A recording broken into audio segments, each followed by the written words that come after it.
नमस्ते, कैसे हैं आप सब लोग। ब्यूटीफुल रिशा की ब्यूटीफुल सक्सेस स्टोरी लेकर के आई हूँ। अ, इनकी जो सक्सेस स्टोरी है ना वो वाटर अफर्मेशन की सक्सेस स्टोरी है और बहुत ही अच्छी सक्सेस स्टोरी है। इन्होंने लिखा है, हेलो दीदी, मेरा नाम रिशा है।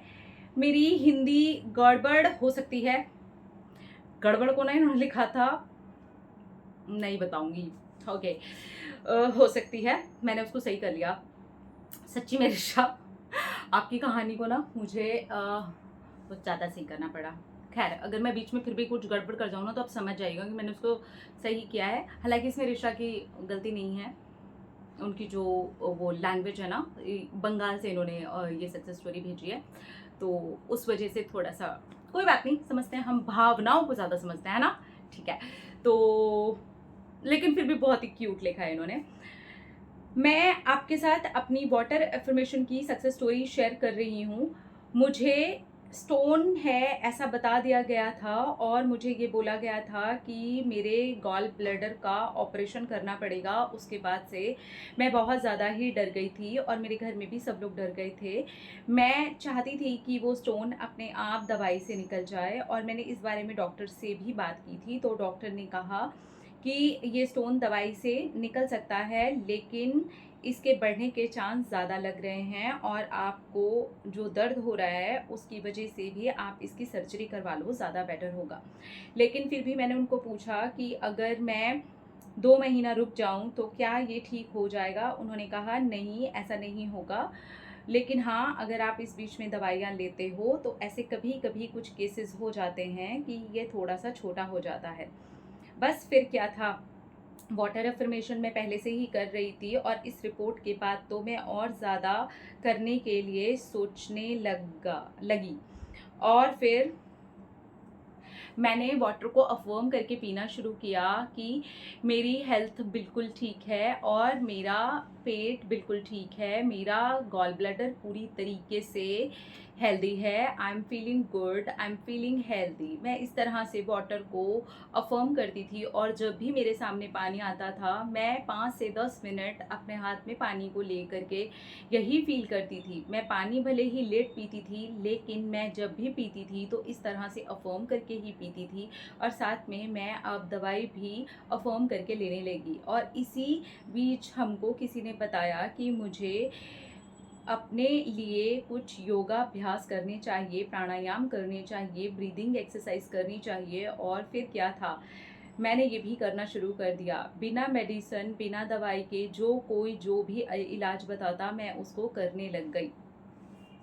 मैं हर चीज़ को अफर्म करके करने लगी और बस इसके बाद होना शुरू हुआ जादू।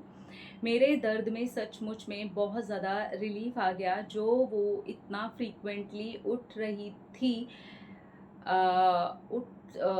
उठ रहा था, जो वो फ्रीक्वेंटली इतना उठ रहा था, ओके, थोड़ा सा गड़बड़ हो गया, रही थी लिख दिया इन्होंने, हाँ शायद मैं यहाँ ठीक नहीं किया। उठ रहा था, अब वो उसकी फ्रीक्वेंसी बहुत ज़्यादा कम हो गई थी और मुझे ये फील हो रहा था। अब 2 महीने के बाद में फिर से टेस्ट का नंबर आया। अब तो यही था कि या तो सर्जरी होगी या फिर ये स्टोन छोटा हो चुका होगा।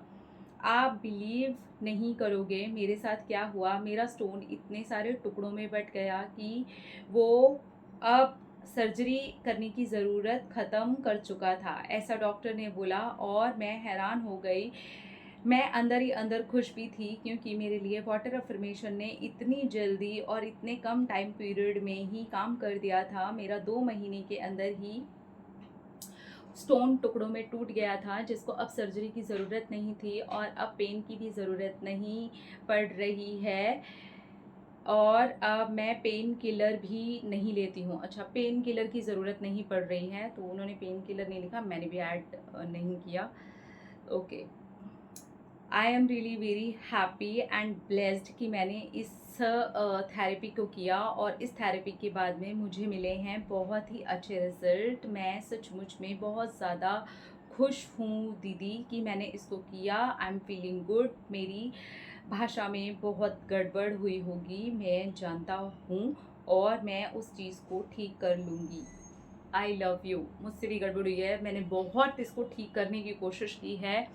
Okay, thank you so much ऋषा।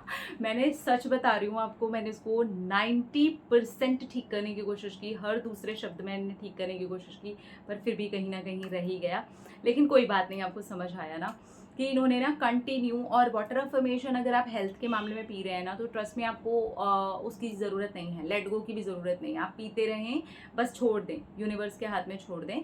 और इन्होंने यही किया, इन्होंने बस वाटर को अफर्म करके लिया है, क्योंकि हेल्थ के मामले में छोड़ने की ज़रूरत ही नहीं होती है, लेट गो की कोई ज़रूरत नहीं है।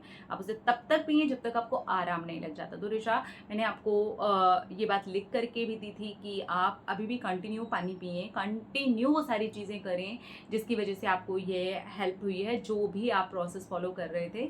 तो कंटिन्यू करें, तब तक करें जब तक आपकी रिपोर्ट नॉर्मल ना आ जाए, और नॉर्मल रिपोर्ट आने के भी 6 महीने बाद तक आप इसे कंटिन्यू ही रखें, भले ही आपकी जो रिपोर्ट है वो नॉर्मल भी आ जाए। तो यही मैं सब लोगों को भी कहना चाहूँगी कि अगर आप हेल्थ के किसी भी मामले में वाटर को अफर्म करके ले रहे हैं, कंटिन्यू करें, तब तक करें जब तक आप हील नहीं हो जाते हैं। और हीलिंग के बाद भी जब आपको पता चलता है कि यू आर 100% हील्ड नाउ, ठीक है, जब आपको लगता है कि अब आप पूरी तरीके से हील्ड हैं, तब आपको क्या करना है, आपको इसको कंटिन्यू 6 महीने और लगातार करना है, ताकि वो एकदम परमानेंट हो जाए और आपको उस चीज़ से पूरी तरीके से मुक्ति मिल जाए, और आप हमेशा उस चीज़ को लेकर के आप स्वस्थ रहें। और अगर बहुत ही बड़ी कोई बीमारी है, या उस चीज़ को निकलने में ही बहुत टाइम लग गया है, आपको बहुत ज़्यादा ट्रीटमेंट्स लगे हैं उसको करने में, अब आप हील हुए हैं, अब आप वाटर को अफर्म करके ले रहे हैं, तो मैं कहूँगी कि आप 6 महीने की बजाय 1 साल तक इसको फॉलो कीजिएगा, और उसके पहले इसको मत छोड़िएगा, ताकि आपको जो हीलिंग है वो ज़्यादा से ज़्यादा मिले और वो परमानेंट हो जाए, ठीक है। अपना अपना रखिए ख्याल, अपने आप से कीजिए ढेर सारा प्यार, ताकि अट्रैक्ट करें ढेर सारा प्यार। Love you all.